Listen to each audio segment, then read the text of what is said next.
ನಮಸ್ಕಾರ ವೀಕ್ಷಕರೇ, ಇವತ್ತು 4 ಕಂಪ್ನಿಗಳನ್ನ ನೋಡೋಣ. 4 ಕಂಪ್ನಿಗಳು 100 ರೂಪೀಸ್ ಒಳಗಡೆ ಟ್ರೇಡ್ ಮಾಡ್ತಾ ಇದ್ದಾವೆ ಮತ್ತು ಸ್ವಲ್ಪ ಫಂಡಮೆಂಟಲಿ ಕೂಡ ಸ್ಟ್ರಾಂಗ್ ಇರ್ತಕ್ಕಂಥವು. ಆಮೇಲೆ ತುಂಬ ಪಾಪ್ಯುಲರ್ ಸ್ಟಾಕ್ಸ್ ಅಲ್ಲ ಅವು. ಸೊ ಹಾಗಾಗಿ ತುಂಬ ಜನ ಕವರ್ ಮಾಡಿರಲ್ಲ.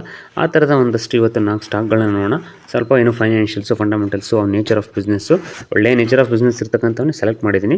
ಸೊ ಅವ್ನು ನೋಡೋಣ. ನಿಮಗೂ ಮುಂದಿನ ದಿನಗಳಲ್ಲಿ ಇದರಿಂದ ಯುಟಿಲೈಸೇಷನ್ ಮತ್ತು ನಿಮಗೆ ಇದರಿಂದ ಒಂದು ಸ್ಟಡಿ ಮಾಡೋದಕ್ಕೆ ಒಂದು ಒಳ್ಳೆ ಸ್ಟಾಕ್ಗಳು ಸಿಗ್ತವೆ. ಇವತ್ತು ಬನ್ನಿ ವಿಡಿಯೋ ಸ್ಟಾರ್ಟ್ ಮಾಡೋಣ. ಮೊದಲನೇ company Morepen laboratories. So Morepen laboratories ನಿಮಗೆ ಹೆಸರಲ್ಲೇ ಗೊತ್ತಾಗ್ತದೆ, ಇದು ಮೆಡಿಕಲ್ ಫೀಲ್ಡ್ ಸಂಬಂಧಪಟ್ಟಂಥದ್ದು. ಇವ್ರದ್ದು 96% business comes from glucometers and BP monitors. So ಇದು ನಿಮ್ಗೆ ಗೊತ್ತಿದೆ. ಆಮೇಲೆ ಇವ್ರದ್ದು 153 ಪೇಟೆಂಟ್ಸ್ ಇದೆ ಪ್ರಾಡಕ್ಟ್ಸ್ದು. 153 ಪ್ರಾಡಕ್ಟ್ದು ಪೇಟೆಂಟ್ಸ್ ಇದೆ ಮೋರ್ಪೆನ್ ಲ್ಯಾಬೊರೇಟರೀಸ್ದು. ರೆವೆನ್ಯೂ ಒಳ್ಳೆ ಸ್ಟ್ರಾಂಗ್ ರೆವೆನ್ಯೂ ಕೂಡ ಈ ವರ್ಷ ಇಂಪ್ರೂವ್ಮೆಂಟ್ ಆಗಿದೆ ಇವ್ರದ್ದು. ಮತ್ತು API ಎಕ್ಸ್ಪೋರ್ಟು ತುಂಬ ಚೆನ್ನಾಗಿದೆ. ಇನ್ನೊಂದು ಏನಪ್ಪ ಇಂಪಾರ್ಟೆಂಟ್ ಅಂದರೆ 40 ಇಯರ್ಸ್ ಆಫ್ ಎಕ್ಸಲೆನ್ಸ್, 40 ವರ್ಷ ಇವರು ಈ ಕಂಪ್ನಿ ಆಲ್ರೆಡಿ ಇರೋದ್ರಿಂದ ಒಂದು ಹಳೆಯ ಕಂಪ್ನಿ ನಾವು, ಅದು ಭಾಳ ಇಂಪಾರ್ಟೆಂಟ್ ಆಗ್ತದೆ. ಯಾಕಂದರೆ ತುಂಬ ಲಾಂಗ್ ಇದೆ ಅಂತಂದರೆ ಕಂಪ್ನಿ ಒಂದು ಸ್ಟೆಬಿಲೈಸ್ ಆಗಿದೆ ಅಂತಕ್ಕಂಥದ್ದನ್ನು ನಮಗೆ ಇಯರ್ಸ್, ನಂಬರ್ ಆಫ್ ಇಯರ್ಸಿಂದ ನಾವು ಅದನ್ನು ಇದು ಮಾಡ್ಕೋಬೋದು. ಸೊ ಇವ್ರದ್ದು ಸ್ಪೆಷಾಲಿಟಿ ಏನು ನೋಡುತ್ತಪ್ಪ ಅಂತಂದರೆ 4 ಫೆಸಿಲಿಟೀಸ್ ಇದ್ದಾವೆ, 82 ಕಂಟ್ರೀಸ್, 800+ ಪ್ರಾಡಕ್ಟ್ಸ್, 3100+ ಎಂಪ್ಲಾಯೀಸ್, ಅಂದರೆ 4 ಅವ್ರದ್ದು ಮ್ಯಾನುಫ್ಯಾಕ್ಚರಿಂಗ್ ಯೂನಿಟ್ಸ್ ಇದ್ದಾವೆ. ಸೊ ಎಕ್ಸ್ಪೋರ್ಟ್ ತುಂಬ ಒಳ್ಳೆಯ ಎಕ್ಸ್ಪೋರ್ಟ್ ಕೂಡ ಇದೆ ಇವ್ರದ್ದು. ಸೊ ಈಗ ರೀಸೆಂಟಾಗಿ ಇವ್ರದ್ದು ಇದನ್ನು ನೋಡೋದಾಯ್ತು ಅಂತಂದರೆ ಫೈನಾನ್ಷಿಯಲ್ಸು ಒಳ್ಳೆಯ ಒಂದು ಇದನ್ನು ರಿಸಲ್ಟ್ ಕೂಡ ಕೊಟ್ಟಿದೆ. ಒಂದು ಓವರ್ವ್ಯೂ, ಜಸ್ಟ್ ಒಂದು ಓವರ್ವ್ಯೂ ಫೈನಾನ್ಷಿಯಲ್ಸ್ ಕೂಡ ನೋಡೋಣ. ಜೂನ್ ಕ್ವಾರ್ಟರ್ದು ರಿಸಲ್ಟ್ ನೋಡಿದ್ರೆ 455 crores ಸೇಲ್ಸ್ ಇದೆ. ಲಾಸ್ಟ್ ಕ್ವಾರ್ಟ್ರಲ್ಲಿ 423 ಇತ್ತು. ಇದೇ ಸೇಮ್ ಲಾಸ್ಟ್ ಇಯರಲ್ಲಿ 401 crores ಇತ್ತು. ಅಂದರೆ 400 to 455. ಸೊ 55 ಇನ್ಕ್ರೀಸ್ ಆಗಿದೆ ಸೇಲ್ಸಲ್ಲಿ year to year. Quarter to quarter ಕೂಡ ಲೈಟಾಗಿ ಇನ್ಕ್ರೀಸ್ ಆಗಿದೆ. ಒಳ್ಳೆ OPM ಅನ್ನು ಇವರು ಮೇಂಟೈನ್ ಮಾಡ್ತಿದ್ದಾರೆ. ನೆಟ್ ಪ್ರಾಫಿಟನ್ನು ನೋಡ್ತಾ ಹೋಯ್ತು ಅಂದರೆ 36 crore ಸರಿ.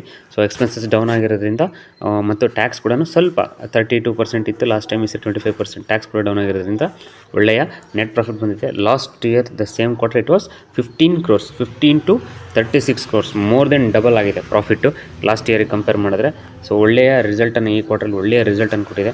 ಸೊ ಅದೇ ಜೊತೆಗೆ ಇಯರ್ ಟು ಇಯರ್ ನೋಡ್ತಾ ಹೋಯ್ತು ಅಂತಂದರೆ ಇವ್ರದ್ದು ಏನಪ್ಪ ಅಂತಂದರೆ 2015ರಲ್ಲಿ 400 ಕೋಟಿ ಇತ್ತು. ಈಗ ನಾನು ಇಯರ್ ಟು ಇಯರ್ ಹೇಳ್ತಾ ಇದ್ದೀನಿ.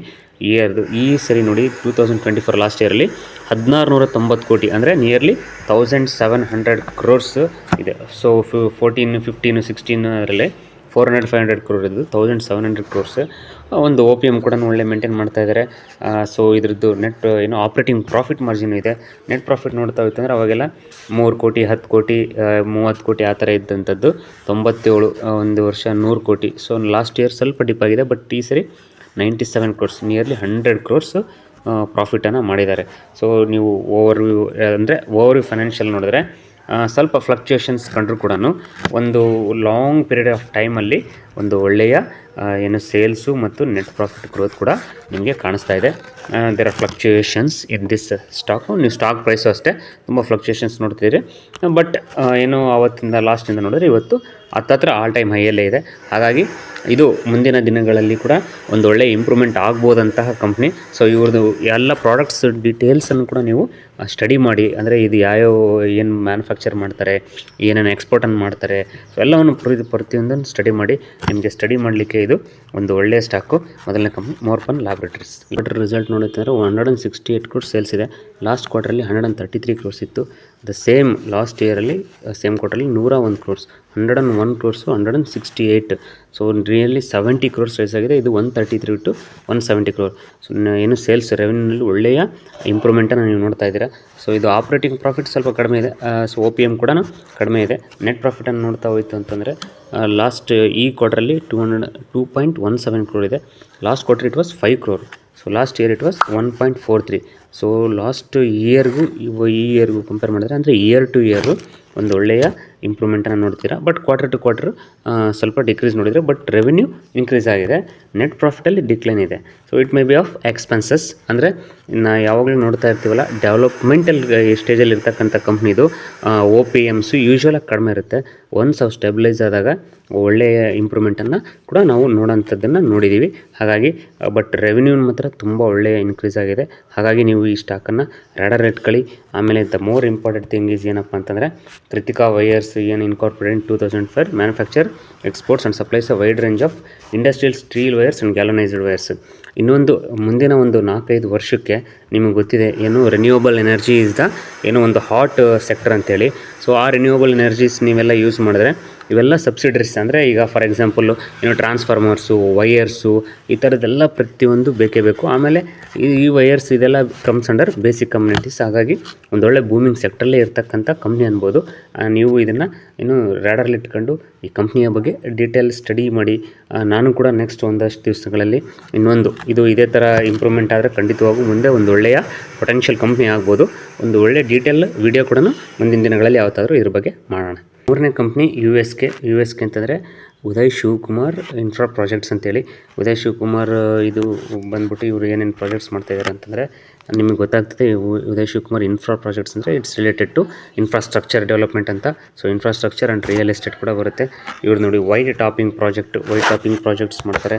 ಸೊ ಇದ್ರ ಜೊತೆಗೆ ಇವರು ನೆಕ್ಸ್ಟು ಏನು bridge project, so canal project, ಆಮೇಲೆ ಇವರು ಈಗ ಆಲ್ರೆಡಿ ಏನು ಮಾಡ್ತಿರ್ತಕ್ಕಂಥದ್ದು ಏನು ಕ್ಲೈಂಟ್ಸ್ ಏನೇನಪ್ಪ ಅಂದರೆ ಕಮಿಷನರ್ ಅಂದರೆ ಕೂಡ ಇದು, ಆಮೇಲೆ ಗೌರ್ಮೆಂಟ್ ಸಂಬಂಧಪಟ್ಟಂಥ ವರ್ಕ್ಸ್ ಇದ್ದಾವೆ, ಜೊತೆಗೆ ಪ್ರೈವೇಟು, ಆಮೇಲೆ ಏನು ರೋಡ್ ಕನ್ಸ್ಟ್ರಕ್ಷನ್ಸ್ ಮಾಡ್ತಾಯಿದ್ದಾರೆ.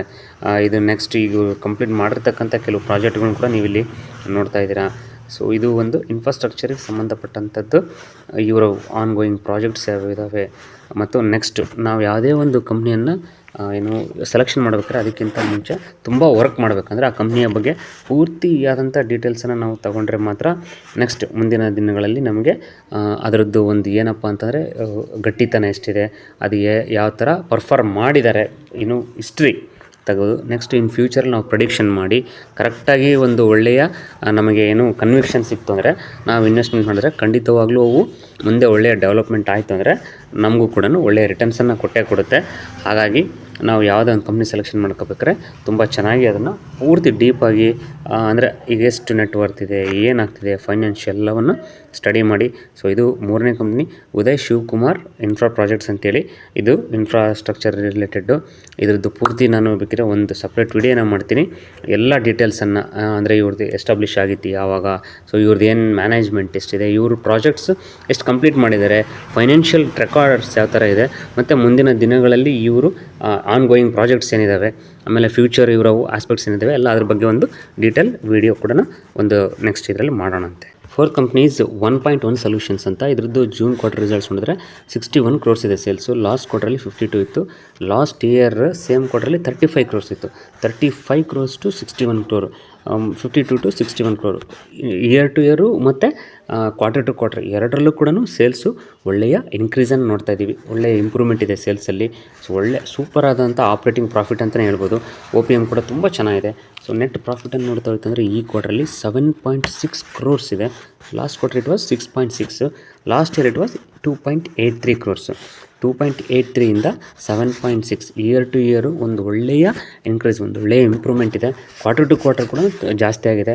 ಸೊ ನೀವು ಎರಡೂ ಸೇಲ್ಸು ಮತ್ತು ನೆಟ್ ಪ್ರಾಫಿಟ್ ಎರಡೂ ಕೂಡ ಕ್ವಾರ್ಟರ್ ಟು ಕ್ವಾರ್ಟರ್ ಮತ್ತು ಇಯರ್ ಟು ಇಯರ್ ತುಂಬ ಚೆನ್ನಾಗಿ ಇನ್ಕ್ರೀಸ್ ಆಗಿದೆ, ಇಂಪ್ರೂವ್ಮೆಂಟ್ ಇದೆ. ಒಂದು ಒಳ್ಳೆಯ ಫೈನಾನ್ಷಿಯಲ್ ರಿಸಲ್ಟ್ಸನ್ನು ಈ ಕ್ವಾರ್ಟರ್ಲಿ ಇದು ಸಬ್ಮಿಟ್ ಮಾಡಿದೆ. 1.1 solution is specialised in the business of customer life cycle management, business process management and technology servicing. So it's comes under IT ಅಂತಲೇ ಹೇಳ್ಬೋದು. ಹಾಗಾಗಿ ಇವತ್ತು ನಾವು ನೋಡಿದಂಥ 4 ಸ್ಟಾಕ್ಗಳು ಡೈವರ್ಸಿಫೈಡ್ ಅಂದರೆ ಬೇರೆ ಬೇರೆ ಸೆಕ್ಟ್ರಿಗೆ ಬಿಲಾಂಗ್ ಆಗಿರ್ತಕ್ಕಂಥ ನೆಕ್ಸ್ಟು ಇನ್ನೊಂದು ಫ್ಯೂಚರಲ್ಲಿ ಅಂದರೆ 5-10 ಇಯರ್ಸ್ಗೆ ಡಿಮ್ಯಾಂಡ್ ಇರ್ತಕ್ಕಂಥ ಸೆಕ್ಟರ್ವೇ. ಹಾಗಾಗಿ ಇವತ್ತಿನ 4 ಸ್ಟಾಕ್ಗಳ ಬಗ್ಗೆ ನೀವು ಇನ್ನೂ ಸ್ಟಡಿ ಮಾಡಿ ರ್ಯಾಡರಲ್ಲಿ ಇಟ್ಕೊಳ್ಳಿ. ಸೊ ಇಷ್ಟು ಹೇಳ್ತಾ ಇವತ್ತಿನ ವಿಡಿಯೋ ಮುಗಿಸ್ತಾ ಇದ್ದೀನಿ. ಮತ್ತು ಮತ್ತೊಂದು ಒಳ್ಳೆ ಬ್ಯೂಟಿಫುಲ್ ಇನ್ಫಾರ್ಮೇಷನ್ ಮುಂದಿನ videos. Good bye, take care.